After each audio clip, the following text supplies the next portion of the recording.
السلام علیکم ورحمۃ اللہ۔ الحمد للہ وکفا والصلاۃ والسلام علی من لا نبی بعد۔ اعوذ باللہ من الشیطان الرجیم، بسم اللہ الرحمن الرحیم۔ ولا تکونوا کاللتی نقضت غزلها من بعد قوۃ انکاثا۔ ناظرین کرام، اللہ تعالیٰ کے فضل و کرم سے ہم نے رمضان المبارک کے روزے رکھے اور ہر ایک نے حسب توفیق اور حسب استطاعت کوشش کی کہ قیام اللیل، قرآن کریم کی تلاوت، صدقہ و خیرات، اسی طرح دیگر خیر کے کام کیے۔ اور اب اللہ تعالیٰ کے فضل و کرم سے حج آ رہا ہے، لوگ حج کرنے جا رہے ہیں، عمرہ بھی کریں گے، حج بھی کریں گے اور اسی طرح قربانی بھی کریں گے۔ دیگر ذوالحجہ کا عشرہ ذوالحجہ جو ہے اہمیت کا حامل ہے، روزے بھی ہیں، صدقہ و خیرات بھی ہے، کریں گے، کر رہے ہیں، کرتے رہیں گے انشاءاللہ جن کو اللہ رب العزت نے توفیق دی ہے۔ تو ہمیں چاہیے کہ ہم نے جو پہلے نیکیاں کی ہیں یا آئندہ ہم کرنے کے لیے جا رہے ہیں، اور یہ ہمیں دعا بھی کرتے رہنا چاہیے اللہ رب العزت برائی سے محفوظ رکھے اور ہمیشہ نیکی اپنی رضا کے لیے، اپنی خوشنودی کے لیے کرنے کی توفیق عطا فرمائے۔ ہمیں یہ بھی محتاط رہنا چاہیے اس بارے میں کہ کہیں ہم نیکی کر کے اس کو ضائع نہ کر بیٹھیں، کہیں نیکی کر کے ہم خود اس کے اوپر پانی نہ پھیر دیں، اس کو بیکار نہ کر دیں، جیسا کہ اللہ رب العزت نے فرمایا وَلَا تَكُونُوا كَالَّتِي نَقَضَتْ غَزْلَهَا مِن بَعْدِ قُوَّةٍ أَنْكَاثًا۔ اس خاتون کی طرح نہ ہونا، اس بڑھیا کی طرح نہ ہونا جو چرخے پر مضبوط سوت کاٹتی ہے اور کاٹنے کے بعد اپنے ہی ہاتھ سے اس کو کاٹ بیٹھتی ہے۔ جیسے ہمارے ہاں کہتے ہیں نیکی کر دریا میں ڈال، ہمارا المیہ ہے کہ ہم نیکی کر کے دریا میں ڈالتے ہیں، ڈال دیتے ہیں۔ مثال کے طور پر کسی کے ساتھ نیکی کی ہے، احسان جتلا کر میں نے فلاں موقع پر تیرے ساتھ نیکی نہیں کی تھی، اب تیرا بھی حق بنتا ہے یہ کام کرے، ایسے احسان جتلانے سے نیکی ضائع ہو جاتی ہے۔ شرک جو ہے اللہ رب العزت نے فرمایا کہ شرک جو ہے وہ نیکیوں کو برباد کر دیتا ہے، اعمال کو ضائع کر دیتا ہے۔ اسی طرح یہ بدعات ہے، اسی طرح شوقیہ کتا پالنا ہے، اور اسی طرح اپنا کسی کے اوپر بہتان بازی ہے، الزام تراشی ہے، اور اسی طرح کسی کو جہنمی قرار دے دینا، کسی کو لعنتی قرار دے دینا، کسی کو منافق قرار دینا جبکہ اس کے اندر یہ خصلتیں بالخصوص نہ ہوں۔ تو اس طرح کے جملے کسنا، اس طرح کے آوازیں کسنا، غلط قسم کے بول بولنا، ایک دوسرے کی حق تلفی کرنا، مال ہتھیانا، چرانا اور سود کھانا، رشوت لینا دینا، اور اس ایک دوسرے کی عیب جوئی، غیبت اور چغلی، حسد کا شکار ہو جانا، یہ وہ برائیاں ہیں، یہ وہ برائیاں ہیں۔ منافقانہ طرز عمل اپنانا، منافقانہ روش اختیار کرنا، علی حاصل القیاس۔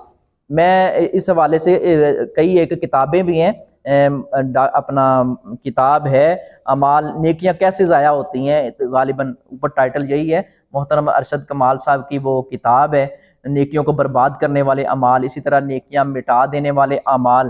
دیگر کئی ایک کتب اس حوالے سے مکمل طور پر بھی بعض نے اس مستقل طور پر اس موضوع پر لکھی ہیں، اور بعض نے اکثر جگہ پر یا مختلف مقامات پر اس کو لازمی ٹچ دیا ہے یا کچھ نہ کچھ اس پر روشنی اور بحث کی ہے۔ تو یہ ہمیں اس بارے میں محتاط رہنا چاہیے۔ کلام اللہ میں بھی اللہ رب العزت نے کئی جگہ پر خبردار فرمایا ہے، کہ خبردار کیا ہے کہ لوگوں یہ نیکیوں کو ضائع نہ کر لینا، اور یوں بھی فرمایا عاملۃ ناصبہ تصلی نارا حامیہ، لوگ عمل کر کے تھک چکے ہوں گے اور ان کو دہکتی ہوئی اس آگ کے اندر ڈالا جائے گا۔ وجہ کیا ہوگی؟ یہی ریاکاری، یہی نمود و نمائش، یا وہ کچھ قباحتیں جو میں نے عرض کی ہیں، یا اور بھی کئی ایک ہیں۔ ہمیں ہر برائی سے کنارہ کشی اختیار کرنی چاہیے، کہیں یہ برائی میرے لیے میرے گلے کا پھندا نہ بن جائے، کہیں یہی برائی میرے لیے وبال جان نہ بن جائے۔ یہ نہ ہو کہ وہ چھوٹی بظاہر ہو، اس کو ہم چھوٹی سمجھ کر گزریں اور وہ ہمارے لیے ذلت کا باعث بن جائے۔ حضرت انس رضی اللہ تعالیٰ عنہ فرماتے ہیں کہ لوگوں، نبی کریم صلی اللہ علیہ وسلم کے دور میں آج جنہیں تم معمولی گناہ تصور کرتے ہو، پیارے نبی کے دور میں، آپ کے زمانہ مبارک میں ہم ان کو مہلک ترین گناہ سمجھتے تھے۔ اور حضرت عبداللہ بن مسعود فرماتے ہیں رضی اللہ تعالیٰ عنہ کہ مومن اور فاسق و فاجر کی مثال دیتے ہوئے کہ مومن سے چھوٹی سی بھی غلطی سرزد ہو جائے نا، یعنی صغیرہ گناہ بھی ہو جائے، تو وہ ڈرتا ہے اور وہ اپنا کانپتا ہے، تھر تھراتا ہے، اور وہ سمجھتا ہے کہ میرے اوپر شاید کوئی پہاڑ گرنے والا ہے، جبکہ فاسق و فاجر اور یعنی کہ ہماری زبان میں بے حس بے ضمیر شخص جو ہے، مردہ ضمیر جو ہے، وہ سمجھتا ہے کہ کوئی بات نہیں ہے، جیسے مکھی بیٹھی ہے ناک پہ ایسے ہوا اس کو اڑایا، اڑ گئی چلی گئی، وہ بڑا گناہ سمجھ کے بھی اپنے آپ کو ایسا ہی تصور کرتا ہے۔ تو ہمیں یہ اصحاب رسول کے ان عظیم ترین اقوال کو سامنے رکھتے ہوئے ہر برائی سے کنارہ کشی اختیار کرنی چاہیے اور ہر نیکی کر گزرنا چاہیے۔ مقصد کیا ہو؟ صرف عرش والا رب راضی ہو جائے۔ ہمیں اپنے نیک اعمال کی حفاظت کرنی چاہیے، کتنی محنت سے، کتنی لگن سے اور جد و جہد کر کے انسان یہ نیک اعمال کی لڑی پروتا ہے اور پھر خود ہی اس لڑی کو توڑ دیتا ہے، اس بڑیا کی طرح خود ہی جو چرخے پر سود کاتی ہے پھر خود ہی اپنے ہاتھ سے کاٹتی ہے۔ ایسے ہی ہم کر رہے ہوتے ہیں، نیکی کر دریا میں ڈال، یہ ہمارا اکثر اوقات یہ ہمارا وتیرہ اور طرز عمل بنا ہوا ہے اور ہم اس پر اترتے ہیں اور کر کے برائی پھر ہم لوگوں میں واضح طور پر کہتے ہیں، واہ جی واہ، میں نے فلاں کو 2 تھپڑ لگا دیے ہیں، یا فلاں کو میں نے نیچا دکھا دیا ہے، فلاں کو میں نے ایسے کر دیا ویسے کر دیا ہے، اور برائی کر کے پھر اس پر فخر کرتے ہیں، جتلاتے ہیں۔ یہ ہے بے حسی، یہ ہے بے ضمیر انسان کا رویہ۔ ایسا انسان سچی بات ہے اللہ رب العزت کی نظروں سے گر جاتا ہے۔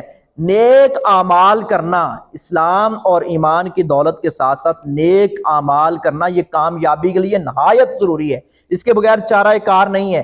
نیک اعمال کرنے کے بعد پھر اس کی حفاظت اور کی دعا کرتے رہنا، حفاظت کی دعا اور قبولیت کی دعا کرتے رہنا، یہ انبیاء کرام کی زندگی ہمیں بتاتی ہے، ان کی سیرت ہمیں بتاتی ہے۔ ربنا تقبل منا انک انت السمیع العلیم۔ ہم بڑے نہیں ہیں، بڑے اللہ رب العزت کی ذات ہے، ہم نہایت کمزور ہیں، ہم انتہائی کمزور ہیں، اللہ رب العزت کی مخلوق میں سے کمزور ترین ہیں اور گناہگار ترین ہیں۔ ہمیں چاہیے کہ ہم اعمال کی حفاظت بھی کریں اور مستقل مزاجی دوام اور ہمیشگی اور قبولیت کی دعا بھی کریں، تاکہ ہماری جب موت آئے وَلَا تَمُوتُنَّ إِلَّا وَأَنْتُمْ مُسْلِمُونَ، کہ تم اسلام کی حالت میں ہی فوت ہو، تمہاری موت اسلام کی حالت میں ہی واقعہ ہو۔ اللہ رب العزت سے دعا ہے اللہ رب العزت تمام مسلمانوں کو عقیدہ صحیح کرنے کی اور اسی طرح اسلام اور ایمان کی دولت کے ساتھ ساتھ نیک اعمال کرنے کی، اس کی حفاظت کرنے کی، اس کی قبولیت کے لیے دعا گو رہنے کی، مستقل مزاجی نیکی کے معاملہ میں اختیار کرنے کی توفیق عطا فرمائے۔ وما علی الا البلاغ المبین۔